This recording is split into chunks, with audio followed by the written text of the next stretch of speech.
Semua agama itu semuanya mengajarkan kebaikan. Jadi apa harus kita berbeda dengan itu?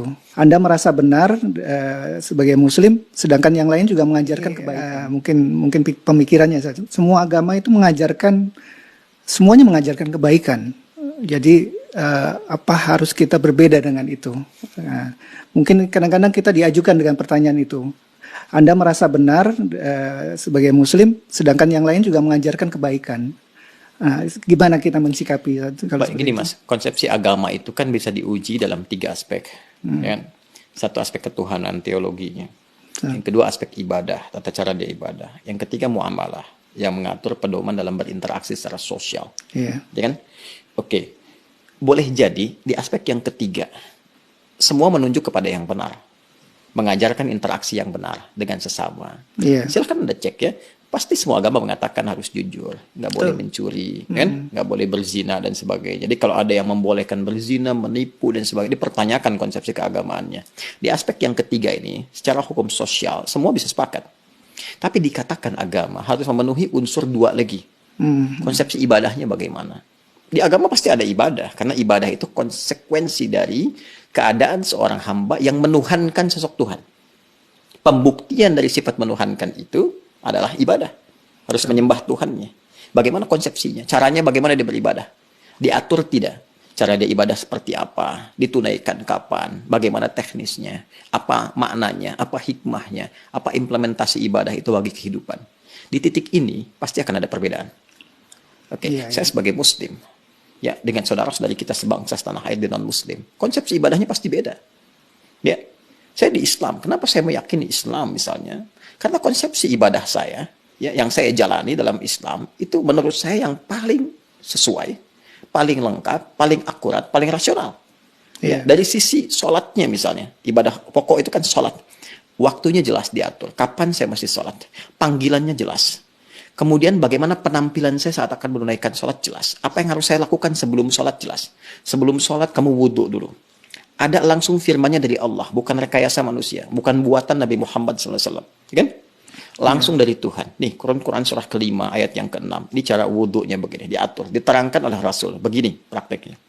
Kemudian sebelum sholat kenakan pakaian yang terbaik. Bahkan sejak ada panggilan dari masjid kita dengar. Quran surah ke-7 ayat 31. Ya bani Adam khudzu zinatakum inda kulli masjid. Kemudian setelah itu diatur bagaimana cara memulai ibadahnya. Dari mulai takbir pembuka sampai dengan salam. Dijelaskan selain cara, maknanya apa. Kenapa tangannya begini. Kenapa bacaannya ini. Artinya apa. Hikmahnya apa. Lalu kaitan dengan implementasi kehidupannya bagaimana.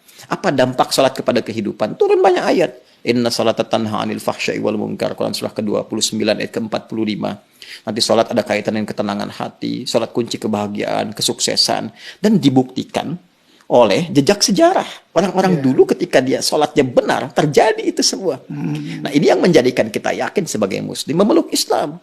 Bagi penganut agama lain, punya konsepnya sendiri. Kita nggak bisa paksakan semua sama di titik ini dalam konsep keberagamaan. Apalagi kalau sudah masuk ke konsep teologis, ketuhanan. Ya kan? Nah, untuk menentukan agama ini, ya, benar sebagai agama, kan mesti punya konsep ketuhanan. Nah, Islam pun menawarkan kepada kita secara ilmiah dan objektif untuk menguji bagaimana sih standar untuk menetapkan zat itu sebagai Tuhan. Ya kan? Apa ukuran-ukurannya? Maka Islam menyampaikan, misalnya di Quran surah ke-42 Asy-Syura ayat yang ke-11, laisa kamitslihi syai' di ujung ayatnya. Ya, sifat Tuhan itu nggak boleh sama dengan selain Tuhan. Ya, harus beda, 100% harus berbeda. Ya, jadi kalau misalnya manusia ini lemah, maka Tuhan mesti lebih kuat. Nggak boleh sama dengan makhluk. Kan? Kalau manusia berpasangan, Tuhan itu harus esa, harus tunggal misalnya. Demikian banyak hal yang bisa ditampilkan. Nah, konsepsi teologi ketuhanan ini, setiap agama itu pasti berbeda. Ya kan? Nah, tinggal kita uji. Kan negara memberikan kepada kita hak penuh, merdeka untuk memilih. Dan dahsyatnya, Al-Quran memberikan kesempatan kepada kita itu secara merdeka. Terbuka untuk memilih. Bahkan dalam aspek teologi, di Quran surah ke-47 Muhammad, ayat yang ke-19, kata Allah, fa'lam. Anda mesti punya dasar pengetahuan. Annahu untuk menetapkan la ilaha illallah, untuk menetapkan tiada Tuhan selain Allah.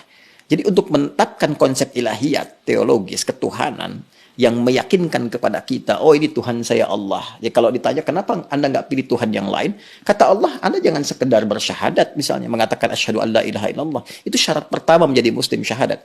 Tapi kalau Anda ingin kuat, ya dengan syahadat itu, dengan keyakinan teologi Anda itu, menuhankan Allah. Ini ilmunya loh. Makanya di Islam ada akidah, ilmu tauhid, fiqhul akbar. Nah, jadi boleh jadi semua agama itu punya konsepsi yang sama dalam aspek muamalat, interaksi sosial yang membawa norma-norma kehidupan dalam ragam interaksi sosial. Tapi bisa berbeda dalam konsepsi ibadah dan ketuhanan. Dan aspek ketuhanan yang paling pokok. Ya kan? Yeah. Jadi kalau semua sama, berarti kan mesti ada yang spesial, yang beda kan? Ya, betul. Ya, itu yang menjadikan Anda, saya, kita melihat yang spesial ini bagi saya. Konsepsi Islam sangat jelas, tidak ambigu. Ya, menentukan ketuhanan jelas. Fa'lam annahu la ilaha illallah. Innani anallahu la ilaha illa ana fa'budni. Ya, saya Allah, kata Allah, nggak ada Tuhan yang dipertuhankan selain saya. Ya, maka sembah saya. Nah, saya mencari, saya membandingkan, melihat dengan keyakinan lain, saya temukan yang paling jelas. Tidak ambigu, tidak susah dipahami sebagai muslim ya.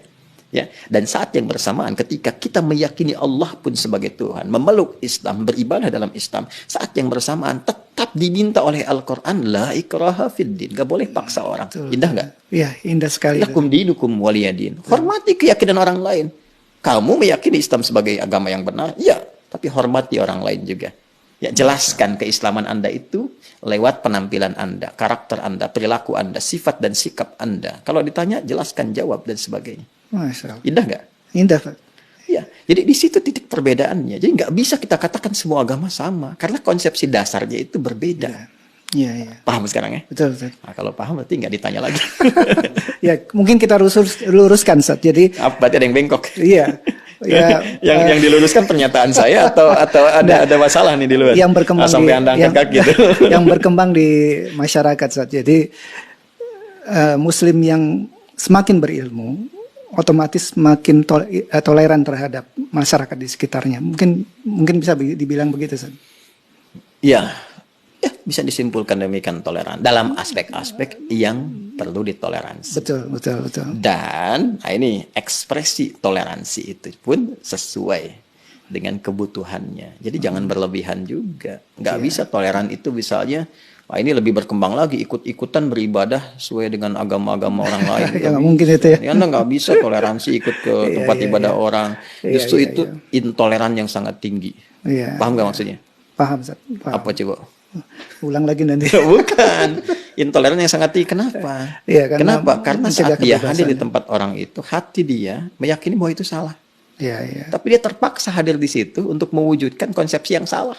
Ya, ya. Saya toleran nih, datang ke tempat ibadah orang lain. Tapi di hati dia mengatakan ini salah nih, ini nggak benar nih. Ya. Nah, itu kan kalau dalam bahasa agama, nifak, munafik, hipokrit gitu kan. Iya. Jadi saya kira itulah.